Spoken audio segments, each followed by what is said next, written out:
Slavery is as old as human civilization, dating back beyond recorded history, and it exists even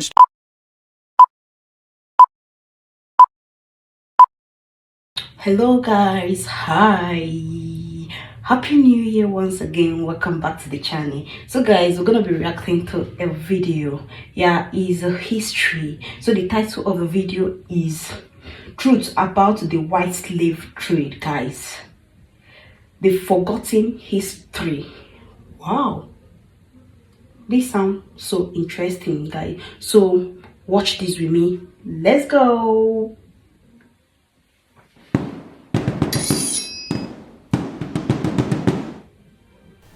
Slavery is as old as human civilization, dating back beyond recorded history, and it exists even still today. Every culture on every continent practiced some form of slavery, whether it was serfdom, indentured servitude, or collective peasantry. However, when the slave trade is mentioned, people normally think of the black African slave trade to the Western Hemisphere during the colonial period from 1500 to the mid-1800s, as practiced by the European colonial powers. Estimates range from 10 to 13 million Africans being brought to the New World, with around 10 million surviving to be sold in North and South America, as well as in the Caribbean islands. Of this number, the best estimate is that 450,000 went to the British, French, and Spanish colonies in what is now the United States and Caribbean. Brazil alone received almost 5 million, the rest going to the Spanish colonies in South America. Slavery still exists in the world, yet most of the major powers ignore the fact and refuse to even acknowledge that it still exists. It is still quite active. Yet, 6 decades before the American Civil War, a war was fought by the United States on foreign shores to try and stop the white slave trade. What was the white slave trade? Does it still exist? Who were the Barbary pirates? What was the result of American intervention? How did it occur, and what was the aftermath? And how did 9 U.S. Marines and their mercenaries make history and give birth to a legendary fighting force while also ending the white slave trade in North Africa? Hello, I'm Colin Heaton, former soldier, Marine Corps Scout Sniper, history professor, historian and book author, and we will answer these questions and other issues on this segment of Forgotten History.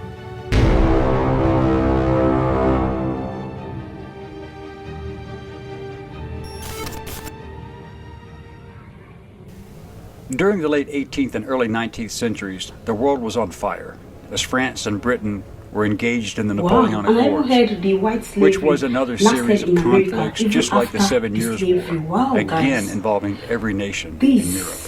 The 7 Years' War was also known as the French and Indian War in the United States. Both these conflicts were fought on every continent and on every ocean and in every colony.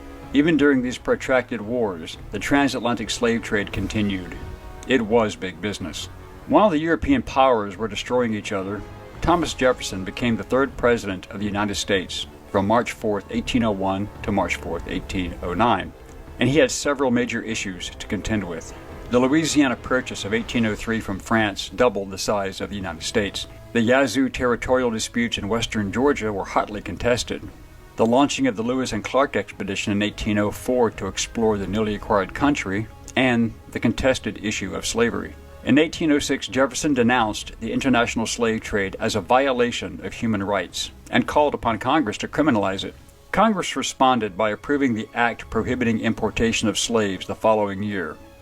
No longer could slaves be brought from Africa, although slavery was still legal in the United States. Then there were also the rising tensions between the United States and Great Britain, which dominated the final years of Jefferson's second term, as the Royal Navy had been seizing American merchant ships and impressing sailors. However, one situation which has gone largely unnoticed in history was Jefferson being the first president to send the military overseas into direct action: the war against the Barbary pirates. For decades prior to Jefferson's accession to office, the Barbary Coast pirates of North Africa had been capturing foreign merchant and warships, stealing their valuable cargoes, and enslaving crew members. while often demanding huge ransoms for their release. Many of these ships and crews were American. Before independence, American merchant ships were protected from the Barbary pirates by the naval and diplomatic influence of Great Britain, which had threatened the use of military force should their ships be molested. However, that American protection came to an end after the colonies won their independence. The Barbary pirates also attacked the coastal northern Mediterranean, launching attacks against France, Italy, and Sicily, kidnapping women as white slaves, primarily and whenever possible, notable wealthy persons and ships for ransom. In their feverish search for white women slaves, a few pirates even went as far as the coast of Iceland, raiding inland to kidnap women and bring them back to North Africa. North African slave markets thrived, as, under Islamic law, known as Sharia, although fellow Muslims could not be enslaved, non-Muslims could be and were. Over a period of more than 300 years, it is estimated that 1 million white Europeans, to include those captured at sea as well as through land raids abroad, were enslaved. Many of these were Americans captured at sea. In 1794, in reaction to the attacks, Congress had passed a law authorizing the payment of tribute to the Barbary states. Part of that law was the Naval Act of 1794, which authorized the construction of 6 frigates, establishing the United States Navy. By the end of the 1700s, when Jefferson was Secretary of State, the United States had concluded treaties with all of the Barbary states, the Ottoman regencies of Algiers, Tunis, and Tripoli, along with independent Morocco. When Congress authorized $80,000 for Morocco to not molest American shipping, it was considered a good deal, as it was a cost savings when compared to the loss of ships, cargo, and sailors. The Bey of Algiers, Mustafa Baba, also agreed, and many American merchantmen were escorted by Portuguese warships, as Portugal also had a treaty with the Islamic states. But Jefferson was opposed to paying tribute, which he considered to be a modern Danegeld. When Saxon England paid the Danish Vikings not to attack, it did not work. Although Morocco and Algiers initially agreed, just weeks before Jefferson took office, Tripoli began attacking American merchant ships in an attempt to extract further tribute. Jefferson had seen enough. Jefferson tried diplomacy, and his letter to Pasha Yusuf Karamanli emphasized, "Our sincere desire to cultivate peace and commerce with your subjects." Pasha Karamanli, the ruler of modern-day Tunisia, felt that the Americans had insulted him by not offering to pay tribute. He threatened continued actions if not so respected.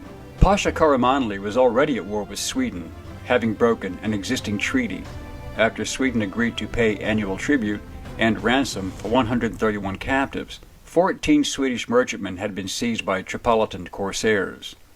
Some of these were white women who were being transported on Swedish merchantmen, and it is not known if they were ever recovered, as the white women were rarely ransomed. They were highly prized and sold. The Pasha then declared war on the United States on May 14, 1801 by chopping down the flagpole at the American consulate in Tripoli, a direct act of war. Jefferson sent 3 frigates and a schooner under the command of U.S. Navy Commodore Richard Dale as a show of force and to protect U.S. ships entering the Mediterranean through the Straits of Gibraltar. Dale learned of the declaration when he reached Gibraltar on July 1st, 1801. From that point, Dale's ships blocked 2 of the Pasha's corsairs operating as raiders and messengers inside the harbor.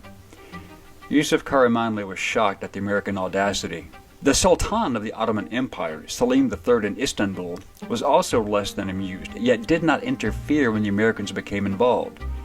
He had just concluded treaties with Russia and Austria and was trying to westernize his empire along Western lines. This included eliminating the white slave trade, and this position was not favored by many of his subordinate regional leaders, especially in North Africa, and they launched a revolt against him, and his cousin and successor, Mustafa IV, had him murdered in 1807.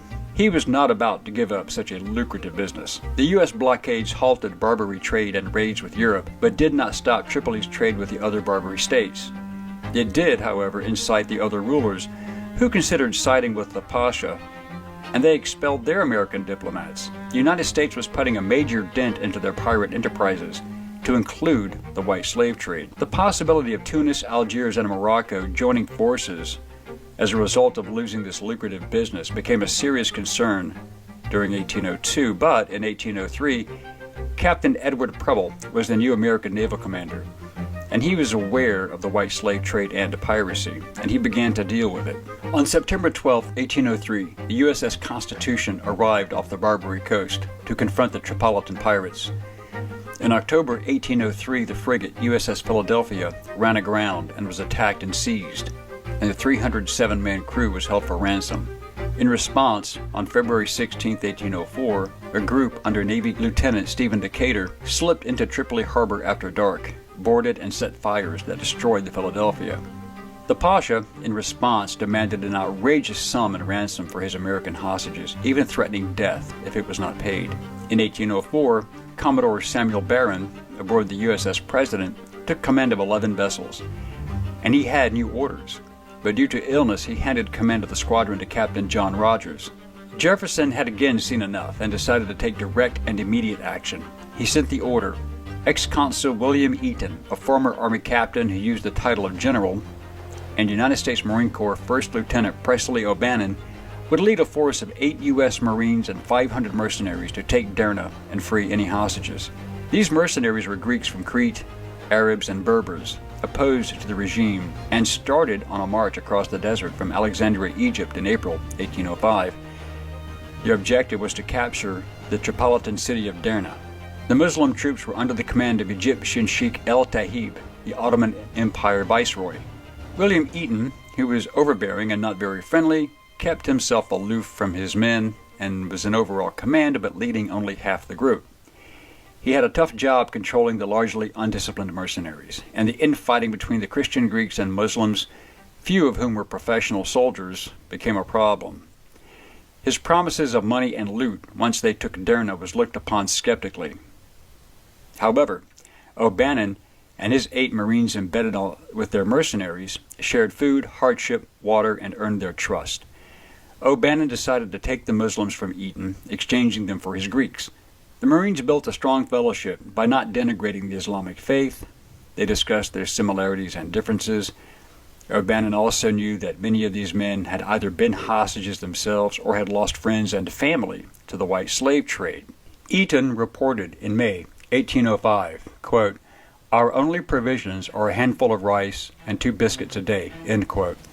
From March 22nd to March 30th, several Arab mercenaries, under the command of Sheikh Hamid el-Tahib, staged mutinies. By April 8, when he crossed the border into Libya and Tripoli, Heaton had quelled the Arab mutinies, but he could not stop the